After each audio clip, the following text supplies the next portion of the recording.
If you've ever looked in the mirror and thought, I'm so content with my hair, it feels the best it's ever felt ever. My hair's health and length and shine and curls and everything is just amazing, then congratulations. You are officially a threat to the natural hair industry, because the industry doesn't make money when you feel calm and confident and content. No, not when you're happy. It makes money when you and I feel behind, when we are confused, and when we are just one product away from finally getting it right. Today we're not talking about hair care as hygiene or self-care. No, we're talking about hair care as marketing, hair care as fear, hair care as a loop, where the solution is always one more product, one more step, one more haul, one more thing that we need to buy to fix everything. In this video, I'll show you the 3 tricks that keep smart, busy women such as you and I stuck in product cycles, even when we're doing everything right. I'll show you how to spot scam language and how to tell the difference between a functional product, something we actually need that will make a difference in our hair, and a bottle of promises. And I'll also give you a simple routine that does not require buying more stuff. And stay to the end, because I'm going to tell you the one product category I reckon most naturals should keep no matter what, even if you become a minimalist,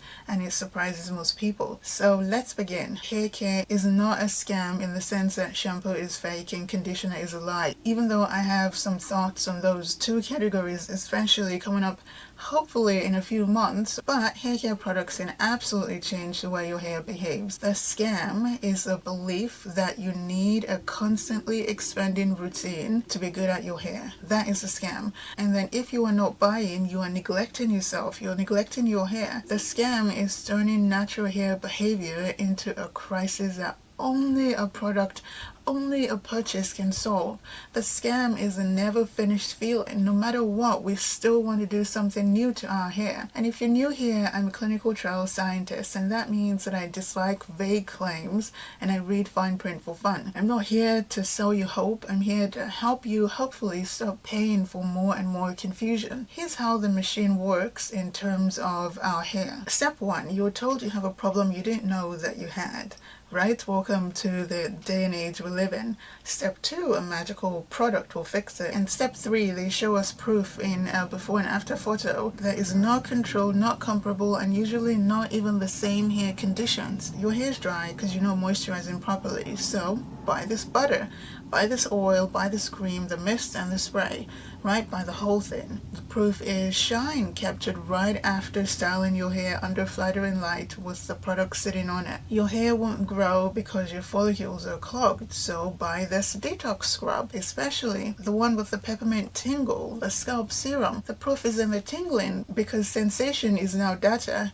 Your ends are thin, and so buy this protein mask, and then this bond builder, and of course the reconstructor, right? And then our curls are popping, which could very well be foam formation and shrinkage, not structural repair, which is what we thought we were buying. The first truth that you need to hear the most is this: most hair products are cosmetics.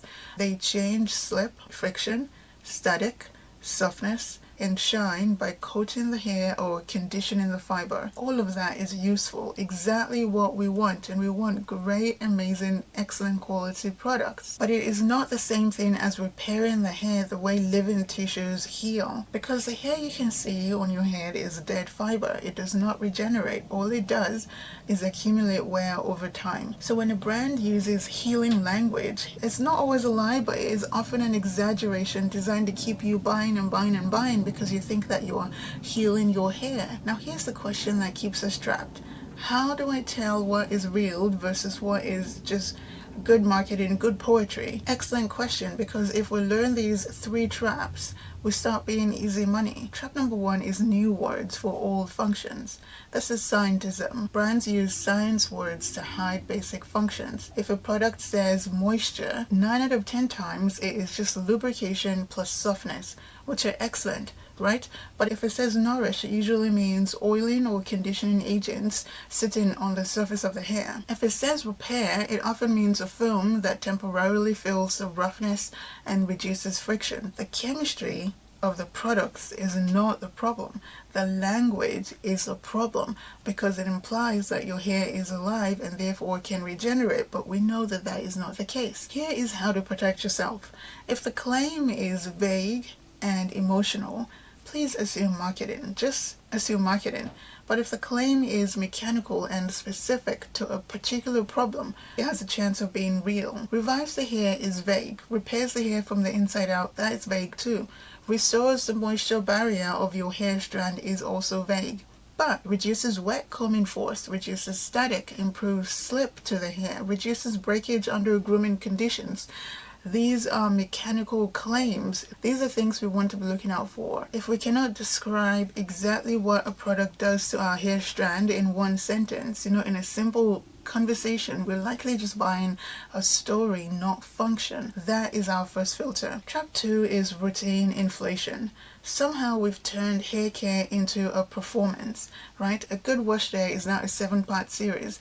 A simple routine needs 3 leave-ins, 2 foams, everything layered like lasagna, and if you do not do that, then you are failing your hair. But what happens when we cannot stick to the 12-step routine, when we're ill, when we're busy, because it just does not fit into our real lives? What happens when we become mothers? So when a routine doesn't fit your life, you cannot become consistent at it, and then you become guilty, and then you buy something new because it feels like I just need something new to stop feeling guilty, and then I feel like I'm doing something to my hair. That is the loop we're trying to break. We're overwhelmed, we're inconsistent, we feel guilty, and then we buy and we repeat. Your routine should be boring, so boring that you can repeat it in your sleep. If it cannot survive your busy week, it is not a routine, it is content. The real truth is boring. Clean your scalp as often as you need to, reduce friction, minimize the tangling force, and protect your ends, and rinse and repeat. That's all that we need to do. This does not make for endless hauls. And so we now have new favorites every month. We have new holy grails every month. And you start thinking that there must be something wrong with your hair because you're not able to keep up with all the things that we've now bought. Trap 3 is moral hair care, and I think this is probably the most dangerous of them all because it makes you think that you are the problem. You are disciplined if you do a 12-step routine, right? But you don't care about yourself, you don't care about your appearance if you don't. You are educated if you use the trending ingredients. If you know all the ingredients and you use them all, but you're still behind if what you're using right now is what worked for you 4 years ago. And for natural women, this packs more of a punch because our hair has never been just hair. It is identity, our presentation, professionalism, femininity, and sometimes survival in certain workplaces. So it becomes very easy for brands to tie buying to self-worth, right? It stops being, do I need this? And it becomes, am I worth it? And of course we are.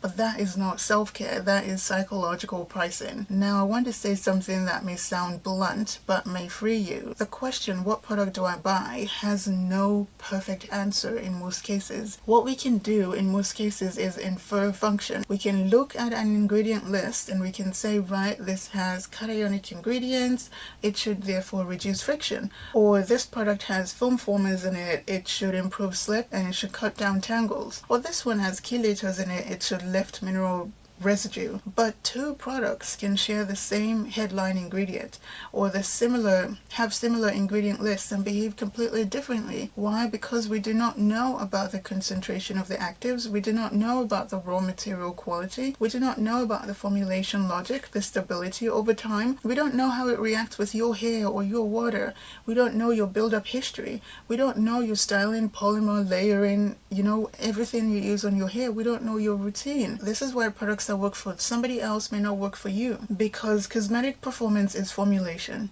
It is not just ingredient names, right? It's a whole thing put together. If I wanted to tell you with confidence that this hair product works and it is the best for 4C hair or 4B hair or whatever, I would need to conduct a clinical trial. I would need a split head design on the same person and have a good number of people, maybe 50 people. It would ideally be a double-blinded study so that the participants and the clinical trials people do not know what part has the control and what part has the treatment and what part part doesn't.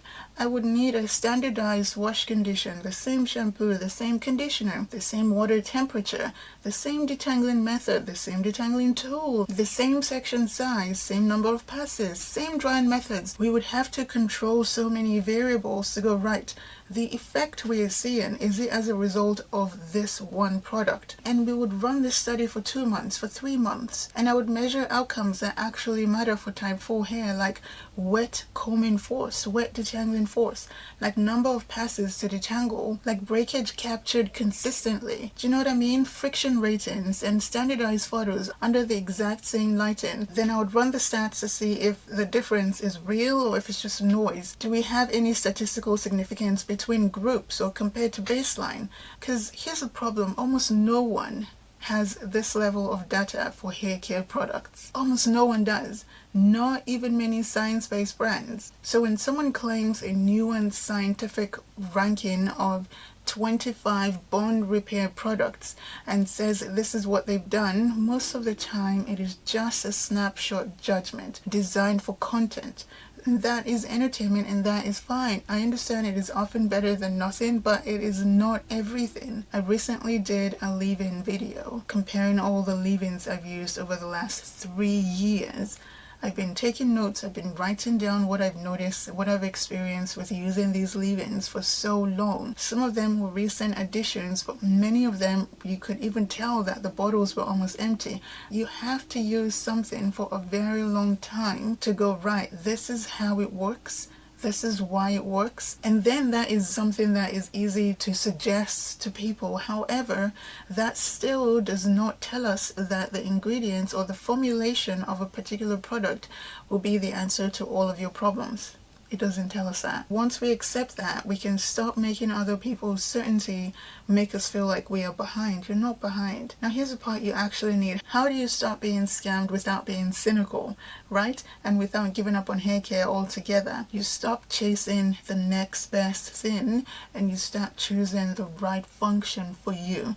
You pick one product in each functional category and you test it for long enough to know if it works for you, and then you stop switching if it works for you. One wash can lie to you because styling can mask damage, but repetition exposes the truth. So use one product for long enough and then set a price boundary that protects your wallet. Expensive does not always mean effective, not all the time. Sometimes it just means more fragrance and packaged beautifully. So what do we need then? We need a cleanser that keeps the scalp stable. We need a conditioner with slip that reduces the tangling force. We need a few styling products that give us control so that we're not redoing our hair daily.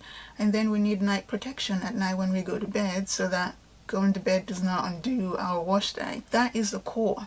Clean scalp, low friction, low manipulation, and repeatable styling protection. Everything else is optional and should earn its place in your stash by reducing friction events, because that's where most of us lose our length, by reducing breakage, or by reducing time. That's it. Now here's the one category I think that most naturals should keep, even if you become a minimalist, and it is a high slip conditioner or a deep conditioner, because detangling force, especially if you have more coils in your hair strand, especially if you do not have a lot of slip to your hair, detangling is where most of us lose length. Wet detangling is probably the number one place where most of us lose length. If your conditioner does not reduce force, your hands and your tools will do the force instead and your hair will pay for it. And we want to prevent that by any means necessary. So if you keep anything at all, just keep the things that reduce friction, that reduce force when detangling and when styling. That is the most defensible way products can help protect our hair. And here's my last word on buying products. Stop buying hope. Stop buying shortcuts. Please stop buying because we feel behind. Buy when you can name the function that something is doing to your hair or the failure you're trying to prevent with the product. What does your hair need? Buy that. Right? If you've got a scalp condition or unexplained hair loss, please see a doctor, because properly studied treatments exist for scalp issues and some forms of hair loss. So what does your hair need? Buy that. Forget everything else. Thank you for watching. Have a great day. Bye.